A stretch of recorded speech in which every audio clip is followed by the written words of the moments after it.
Welcome once again, brethren, to part 2 of our in-depth study of Ezekiel 47 Eastward River. We're going to go into the chart and get down into some of the areas that need to be looked at.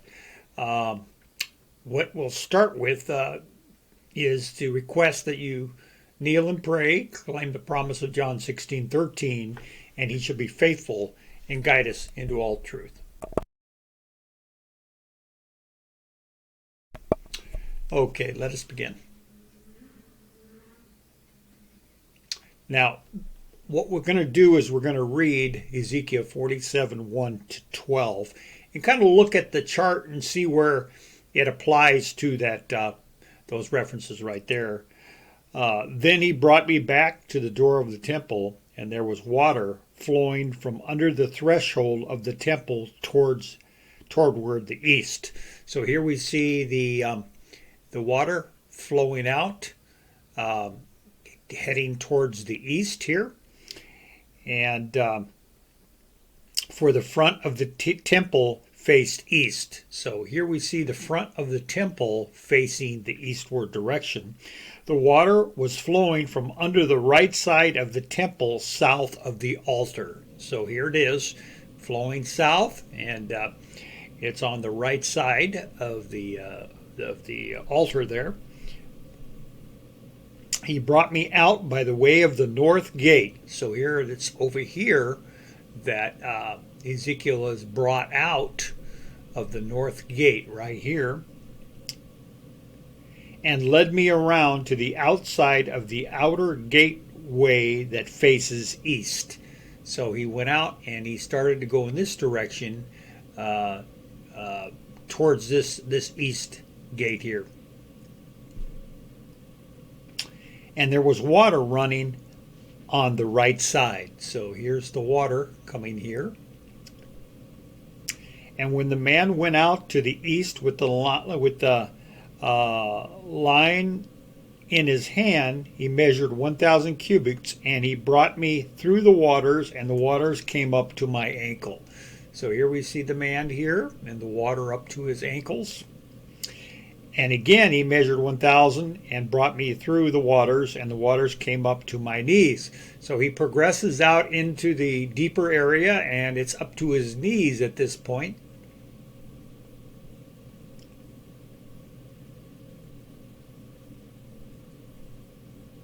Again he measured 1,000, brought me through, and the water came up to my waist. So here he is, up to his waist now.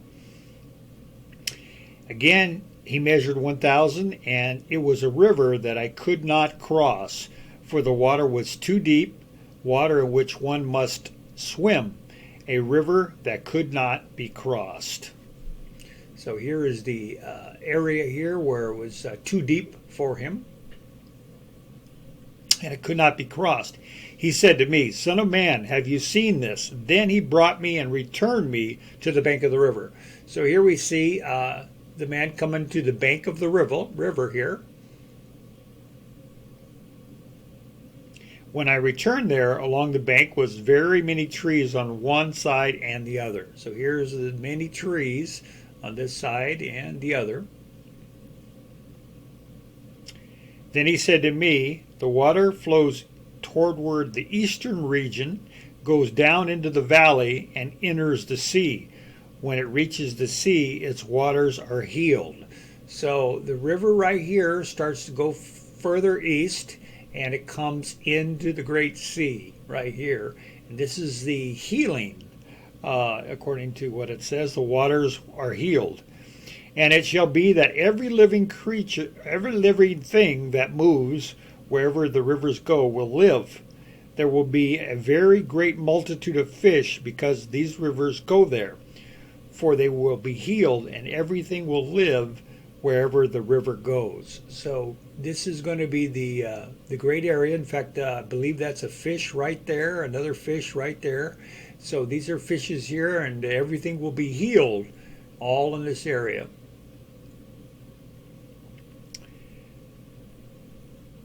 "It shall be that fishermen will stand by it from En-Gedi to En-Glam, They will be places for spreading their nets. Their fish will be of the same kinds as the fish of the great sea, exceedingly many.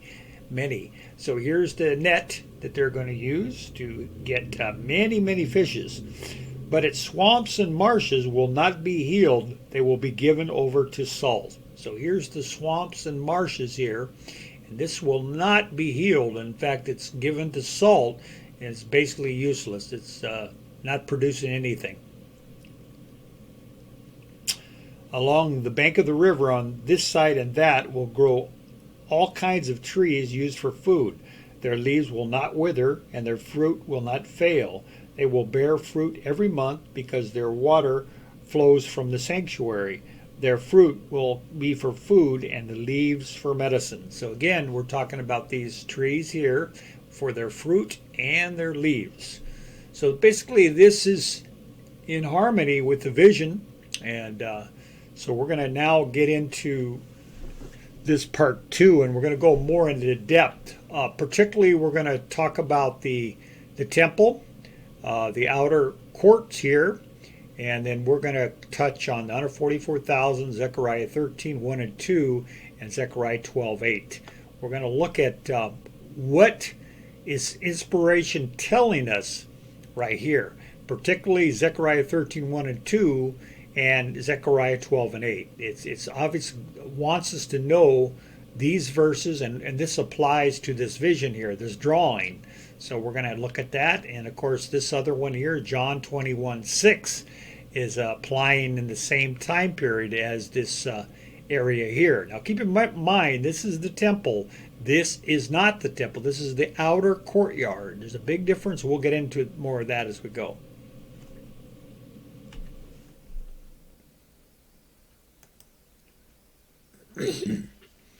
Okay, a prayer thought for study. The followers of Christ take time to examine for themselves what the Word itself says, not what God's enemies try to make it. They know that neither young nor old are excusable in trusting to another to have an experience for them. Said the angel, "Cursed be the man that trusts in man and makes flesh his arm." Men, women, youth, God requires you to possess moral courage, steadiness of purpose, fortitude and perseverance, minds that cannot take the assertions of another but will investigate for themselves before receiving or rejecting, that will study and weigh evidence and take it to the Lord in prayer. Testimonies, Volume 2, page 130, and that reference can be found in White House Recruiter, page 68. Zechariah's prophecy is applicable to the church in the time of the loud cry. 2SR, page 290. So here we see that this prophecy, yes, it applies to us today, but the main application is going to be applicable to the church. And when? The loud cry time. So this is great because 2SR, we know that the prophet did not have light on the kingdom yet, and yet inspiration did. So, and we'll get into the references that explain this phenomena about the prophet writing out and doing the message without full comprehension of what is involved. And as we look back upon it, we see beautiful inspiration here doing this chart. Even though Brother Hadif wasn't aware at that time, it was showing the kingdom, showing the work towards that kingdom. What a beautiful chart and vision we're going to look at. All right, now before we go further, it's come to our attention, and many of you that saw our last presentation, we used this chart up here, the color chart, as the first chart in the presentation. Well, brethren, we've come to find out that this is not the chart we should be using. This has been changed. Unfortunately, it's been changed from this bottom one, which is the original chart in the volume 2 of the Shepherd's Rod. Now, we know that after just reading Ezekiel 47, 1-2, that many things don't add up in this chart. For instance, there's a man swimming. Let's let's see here, or these fishes. I'm not sure if those are fishes or swimming, okay? I'm not real sure about that. But look down here. The marshes are dead with salt. They have no life in them.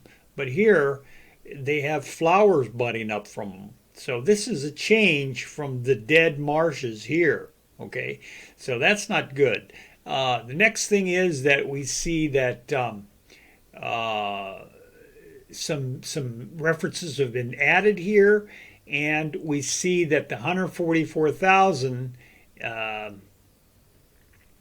Well, let's see. It's pointed at the Eastward River. That's fine.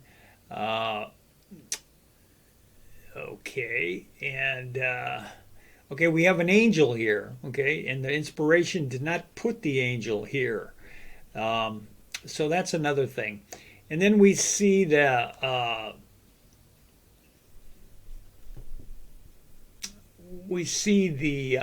great multitude right here, and it's pointing to the trees here, which it should be pointing to the just like the reference here in the original chart is going to the river, the great multitude. This is when the great multitude starts to come in.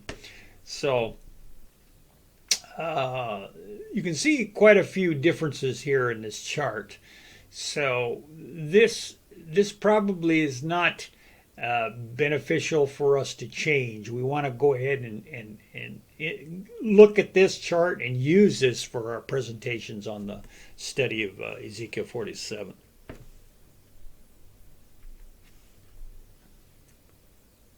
All right, so now let's get to the first item, which was the fountain. All right, we say that it's sin work and healing work. That's what we notice from this fountain. In that day there shall be a fountain open to the house of David and to the inhabitants of Jerusalem for sin and for uncleanness. Zechariah 13:1. Note that this fountain is able to wash away two things. First, sin. Second, uncleanness. What is the difference between the one and the other? Sin is a transgression of law, 1 John 3:4, and the result of sin is the decay of the body. Speak unto the children of Israel, and say unto them, when any man hath a running issue out of his flesh, because of this his issue he is unclean. Leviticus 15:2. The biblical term for sickness is uncleanness. It's 2 Shepherd's Rod, page 291. God is able to heal the soul and the body, but he will not heal the latter before he has healed the former. Sin first, then uncleanness. I will also save you from all your uncleanness, and I will call for corn, and will increase it, and lay no famine upon you. Ezekiel 36:29. The power that is able to wash away the filthiness of any man is open to the house of David and in the inhabitants of Jerusalem, and is represented by the fountain of Zechariah's prophecy. 2 Shepherd's Rod, page 291. None of the living can actually be cleansed from all their marks of sin while among the Gentile nations, you see. They must first be separated from the hypocrites and Gentiles, then brought into their own land, there to be sprinkled with clean water, cleansed from all their filthiness and from all their idols, when they get to their own land, not before. 2 TG number 33, page 13. So this is very powerful, brethren. Now we note that Ezekiel 36:29 is placed by the message in the kingdom. And the healing of the uncleanness is in the time of the kingdom. Again, you can find that in 2 TG 33, page 12. Two sections of work done by the fountain. So sin is removed during the SDA church period for the 144,000. In other words, they're reforming, they're keeping the commandments, they're doing what they should be doing. And that is the first part of the fountain work. And then the healing is when they get to the kingdom. That's when the healing part of the fountain takes place. So we see a dual work there by the fountain. And this helps understand that fountain issue. All right, so now we're going to talk a little bit about the 144,000, Zechariah 13:1 and 2, and Zechariah 12:8. What does this mean in the chart? Well, we see that the arrow is pointing down here to the stream.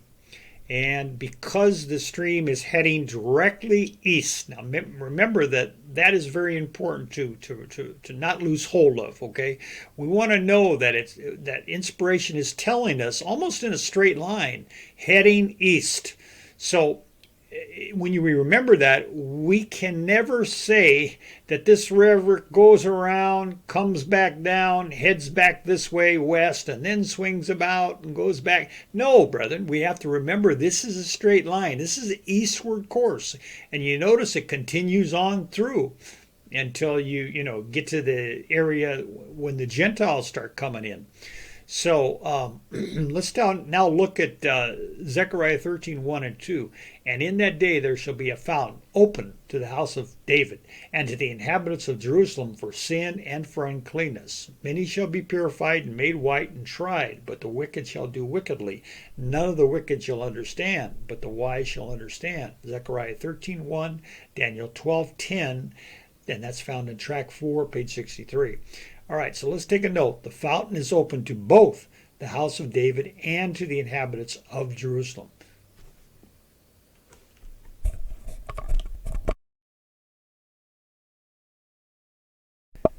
Okay, let's look at this next reference here.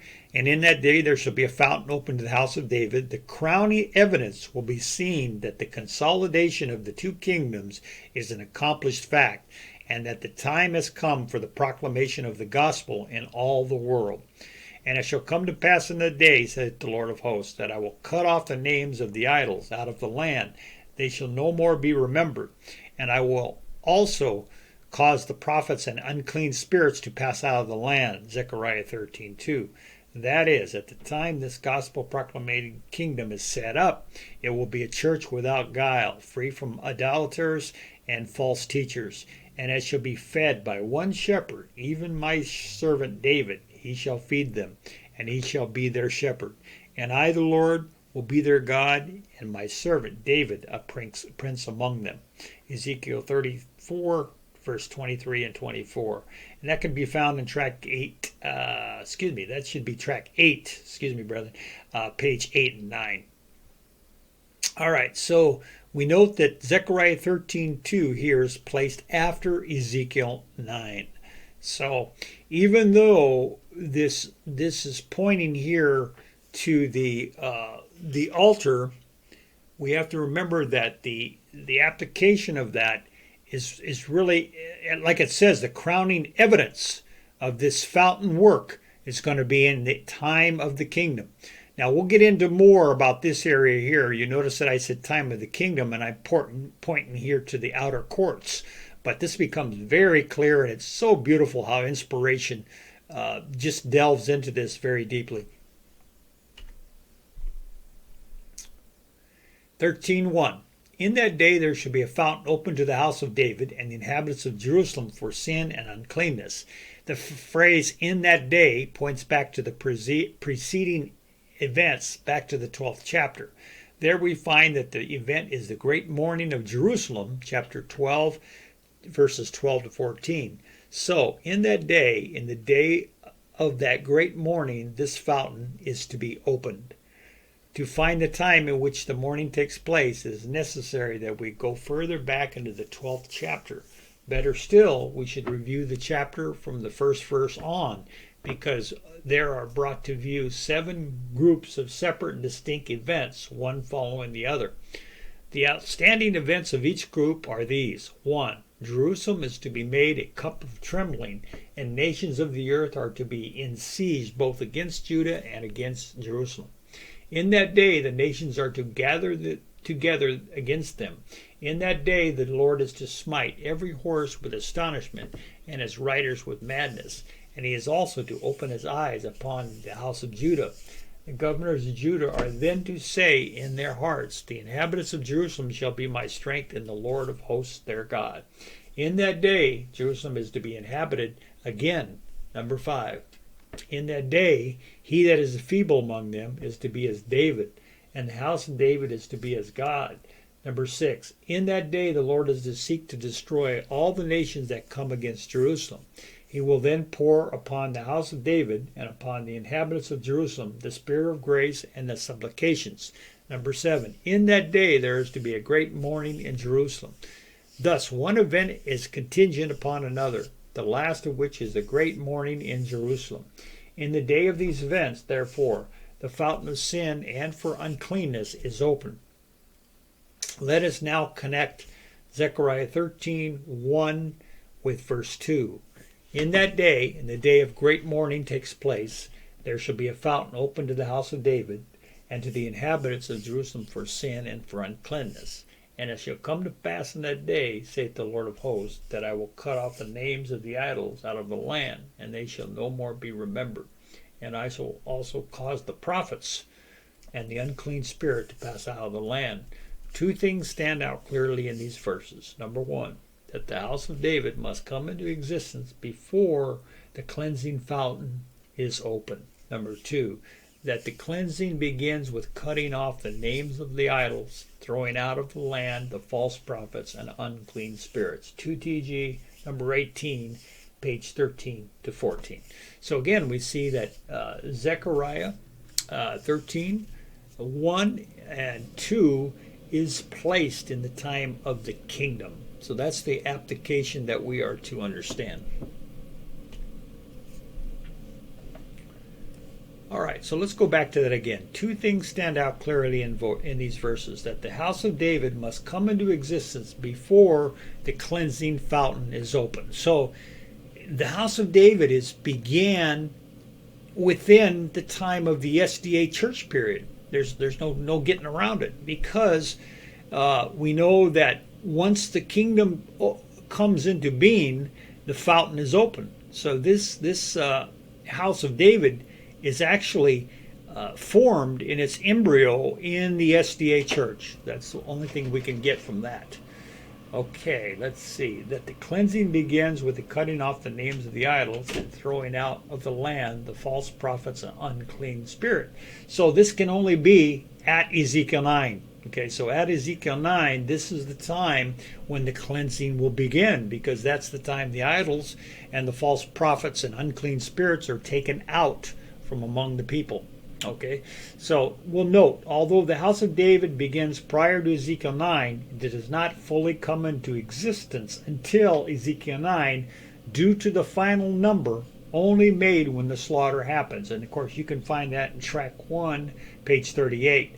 And that verse reference says that we are not to understand that the 144,000 number is made up until Ezekiel 9. So remember that, brethren. That Ezekiel 9, that's when the full number is made. So this means that the full house of David comes into being at Ezekiel 9. It cannot be prior to that, because the whole number is not made up yet. Even though we see in the SDA church period, this is the temple here, this is the SDA church period, that it pointing to the 144,000, this is the work of obtaining 144,000. Not necessarily at this point here, before Ezekiel 9, is the 144,000 come into being yet. Okay, so we have to remember that according to the references of the message concerning 144,000.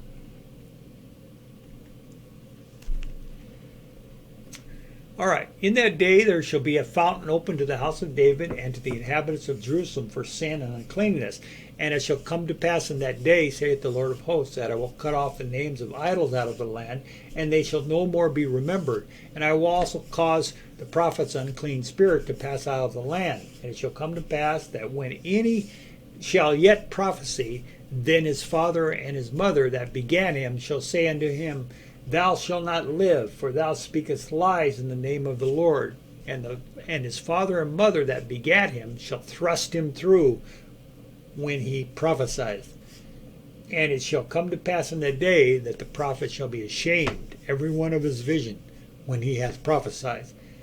Neither shall they wear a rough garment to deceive, but he shall say, I am no prophet, I am a husbandman, for man taught me to keep my cattle from my youth. Let's stop there for a minute, brethren. You know, it reminds me of several well-known Sunday keeping pastors, okay, and teachers that are on YouTube, and they're, got reports out, and they're well known among the world. The Jonathan Kahns of the world, Mike Kessler, the list goes on and on of all these Sunday keeping pastors. They're going to be very, very ashamed once they see all their false teachings come crumbling down like a sandcastle.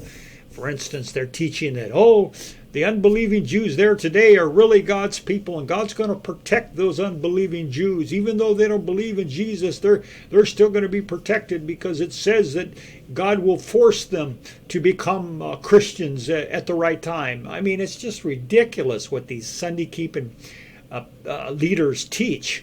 And this is what that reference right there is pointing to.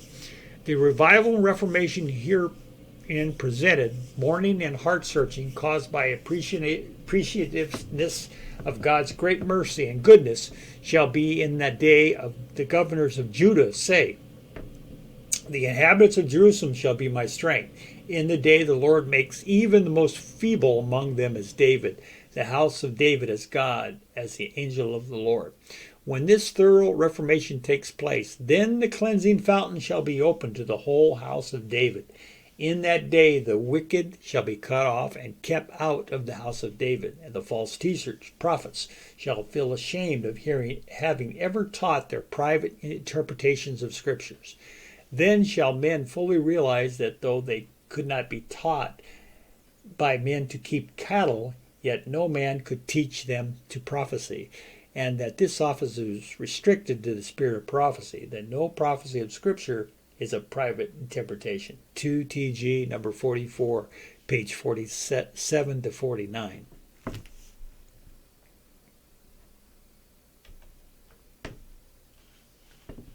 All right, so 144 in Ezekiel 47 prophecy.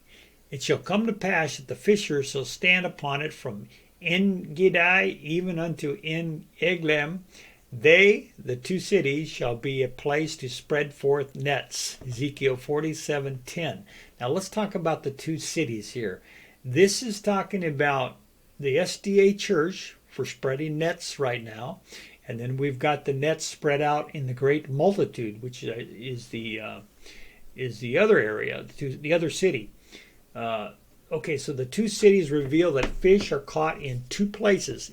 In Gedi, SDA Church, right here, and where the 144,000 gathered, the first fruits. In Eglaim, Babylon, or the world, where the great multitude of 7-9 are gathered. So this is in here.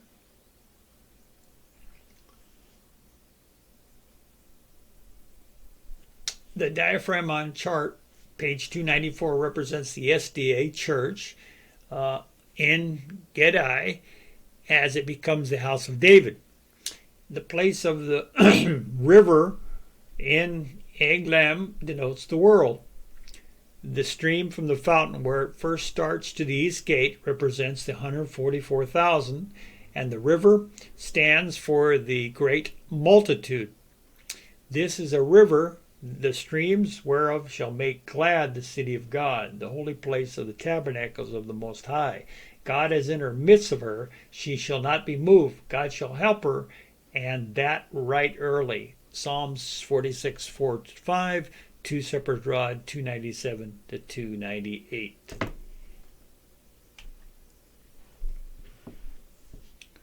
All right, so now we're going to start to look at Zechariah 12:8. Before we go to that, let's just go back to that last picture here. Now, keep in mind, Zechariah 12:8 is pointing to this line here. And this line here happens within the outer court.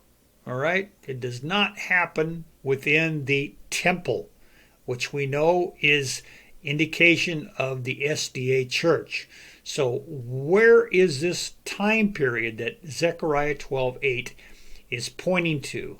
And we'll show you. Inspiration does not let us down. And in that day, adds the Lord, will I make Jerusalem a burdensome stone for all people. All that burden themselves with it shall be cut in pieces, though all the people of the earth be gathered together against her. In that day shall the Lord defend the inhabitants of Jerusalem, and he that is feeble among them at that day shall be as David, and the house of David shall be as God, as the angel of the Lord before them. Zechariah 12, verse 3 and 8. For Revelation 9:19, for their power is in their mouths and in their tails. As we already observed, the only power in the mouth of God's people is the word which they proclaim. For the word of God is quick and powerful, sharper than any two-edged sword, piercing even to the dividing asunder of soul and spirit, and of joints and marrow, and is a discerner of thoughts and intents of the heart. Hebrew 4:12. The power in their tails, in that which follows them, is the power in their converts. This is borne out by the identical significance of locust tails, which, as previously explained, represent the converts made by the early Christian ministry. Correspondingly, then, the horses' tails represent the converts to be made by the latter-day Christian ministry, having tails like unto serpents and heads with which they do hurt. They are a great people and a strong. There hath not been ever the like, neither shall there be any more of it. Joel 2:2. They are God's army invincible. Thus, God's people in the closing work for the world were surpassed in power even the early Christian disciples. Such faith, wisdom, determination, and zeal as no other people have ever possessed will invest every believer with a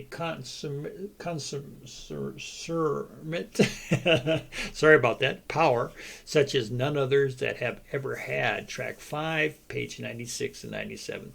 So, again, Zechariah 12:8 is placed in the time of the kingdom in that chart. It's very important to remember that this is not the temple, it's the outer courtyard. All right, so now we are looking at Zechariah's time placement again. When it has accomplished this closing work for the church, Testimonies, Volume 3, page 266, then those who have overcome every temptation in the strength of the Mighty One, who have sighed and cried and escaped the destruction, will be as David. The house of David shall be as God, as the angel before them. 3 answer, page 64. Says the Lord, will I make Jerusalem a burdensome stone for all people. All that burden themselves with it shall be cut in pieces, though all the people of the earth be gathered together against it. In that day shall the Lord defend the inhabitants of Jerusalem, and he that is feeble among them at that day shall be as David, and the house of David shall be as God, and as angel before them. And it shall come to pass in the day that I will seek to destroy all the nations that come against Jerusalem. These verses expressly declare that the church will be as God, as an angel of the Lord before them, during the time of trouble, when the nations shall gather against her, and the Lord's in vengeance shall then smite them. Tract 8, page 31. So we see once again, brethren, that inspiration is very clear. Zechariah 12:8 is in the time of the kingdom. And if you want more evidence of that, you can look up the index, and you'll find 24 references showing the time placement during the kingdom. Okay, so we have great preponderance of evidence that Zechariah 12:8 is, with the line there, showing the time of the kingdom. So let's go back to that again. Here's Zechariah 12:8, and this is the line. So this is the outer court. It's representative of the kingdom time. Okay, so coming out, Ezekiel 9 here, that the 144,000 are now entering the kingdom time. All right, and we have the map here of the temple, and then of course you have the regular temple here, and then you have the outer court, which is surrounding, just like it is in this chart here, the temple.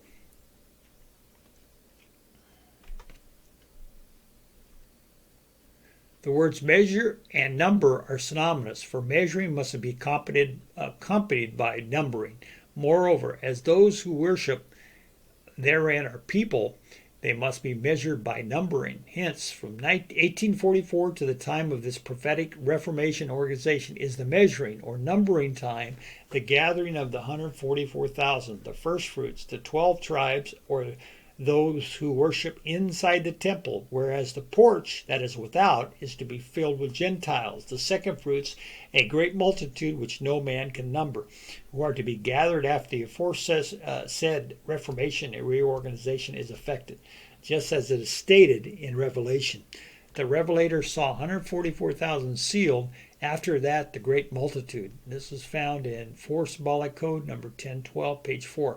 So again, we see that the porch right here is the time of the Gentiles. Okay, they were the only ones allowed they were allowed in the outer courts, but not in the temple.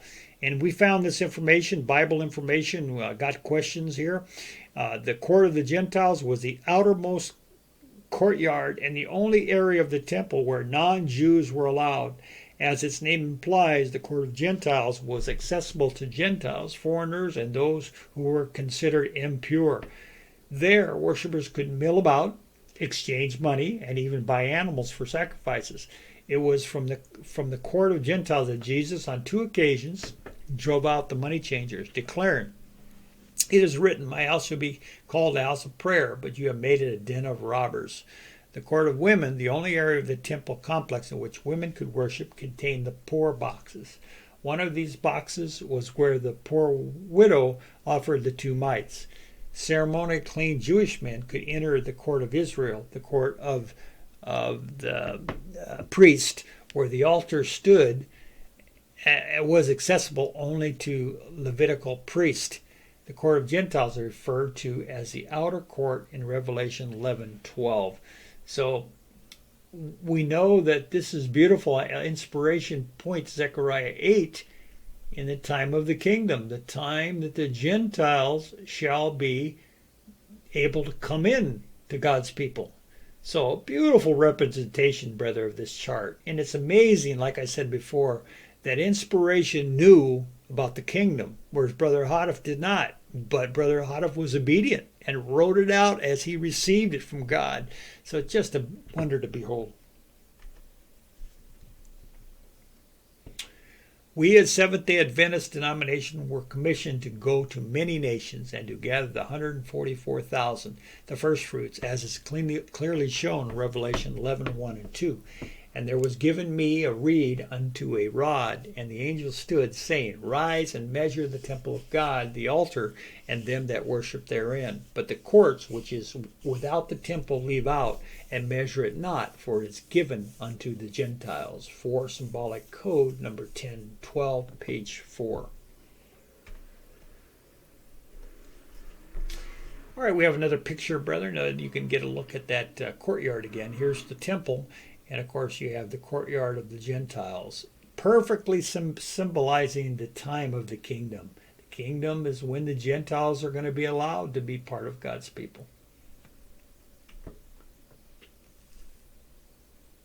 All right, so now let's get over to John 21:6. And this should be 21:6, not 12:6.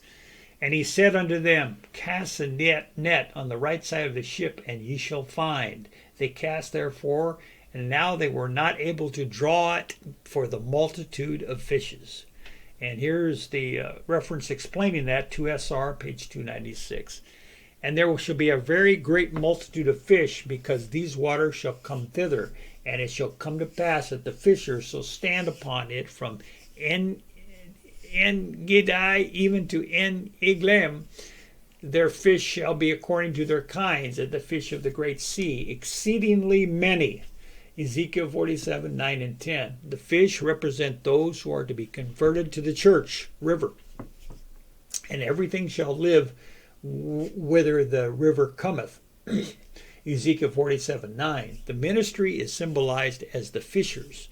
And Jesus said unto them, Come ye after me, and I will make you to become fishers of men. Mark 1:17. The apostles at one time left the gospel net and ceased to be fishers of men as they went fishing for gain. And that night they caught nothing. But when the morning was now come, Jesus stood on the shore. Then Jesus said unto them, Children, have ye any meat? They answered him, No. And he said unto them, Cast the net on the right side of the ship, and ye shall find. They cast therefore, and now they were not able to draw it for the multitude of fishes. John 21, 3-6. Success never fails when the command of the master is obeyed. If the ministry had been constantly inquiring of Jesus where and how to cast the net, there would never have been a multitude of fish converts and never a lack of meat. Means 2SR, page 296. So again, this is so beautiful, brethren, because we see that exceedingly many fish are going to be caught in the kingdom time. Okay, so this is perfectly symbolized in John 21:6, where the fishermen are going to be just so much success because of the power of the gospel. And again, this is just amazing how this represents the prophetic kingdom, even though many of us weren't aware that this chart is showing the kingdom. And we see it here through perfect representation. Praise the Lord. All right, so now let's look at that explanation. The chart was made in 1932, prior to the kingdom light, but here is what applies. No truth is more clearly taught in the Bible than that God, by his Holy Spirit, especially directs his servants on the earth in great movements for the carrying forward of the work of salvation. Men are instruments in the hand of God, employed by him to accomplish his purposes of grace and mercy. Each has his part to act. To each is granted a measure of light, adapted to the necessities of his time, and sufficient to enable him to perform the work which God has given him to do. But no man, however honored of heaven, has ever attained to a full understanding of the great plan of the redemption, or even a perfect appreciation of the divine purpose in which the work for his own time. Men do not fully understand what God would accomplish by the work which he gives them to do. They do not comprehend in all its bearings the message which they utter in his name. Even the prophets who were favored with a special illumination of the Spirit did not fully comprehend the import of the revelations committed to them. The meaning was to be unfolded from age to age, as the people of God should need the instruction therein contained. Great Controversy, page 343 and 344. So here we see, brethren, that our wonderful prophet, Brother Hadaf, drew out the chart in 32, but he wasn't fully aware because as time went on, he later became aware of the kingdom. But in 32, he had no understanding of the kingdom. Yet he drew the chart with the kingdom plainly revealed. So this is a fantastic thing that the inspiration is so far ahead of us, even ahead of the prophet, that it takes us time to catch up. And once we do, we just have an aha moment, right? Aha, I see. So it's a beautiful thing. All right, so let's look at our summary of part 2. We must be careful on what we study, as there are some charts that have been changed and do not reflect the intended meaning of the prophecy. Well, we saw that in the colored chart versus the original chart in the Shepherd Rod volume. Number 2, the fountain has a dual work, removing sin and then cleansing work. Now let's keep that in mind. The fountain is open during the time of the SDA church, yes, but it's doing its sin removing. It's doing the obtaining of the Reformation work of obtaining 144,000. And then once Ezekiel 9 happens, then it becomes the cleansing work of the fountain. Number 3, the 144,000 are shown in the stream and come from within the SDA church. Number 4, they are an eastward course to the kingdom and do not curve back. Once again, we see inspiration perfect in all its symbols. It's heading east. That they're by the message, and we'll get more into that in part 3. Message is going eastward.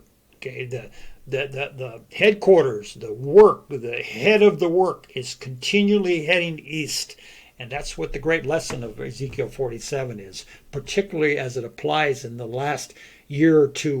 We need to know this lesson.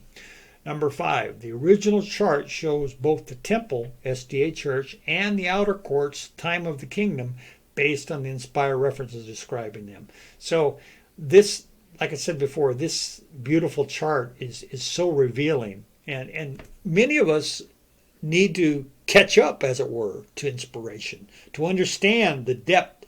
And one of the things I want to say is that you notice in the chart, inspiration gives us the references to understand what we need to know. And that is why it's so beautiful to stay within the hedge of inspiration. You know, one of the main things, and you can find this in one of our videos explaining it, one of the main things to watch out for is these leaders, particularly of Wave Sheaf, where they take the charts, for instance, the Harvard's Matthew 13 chart, and instead of following the references, the arrows are pointing to certain places, but the arrow is coming from references.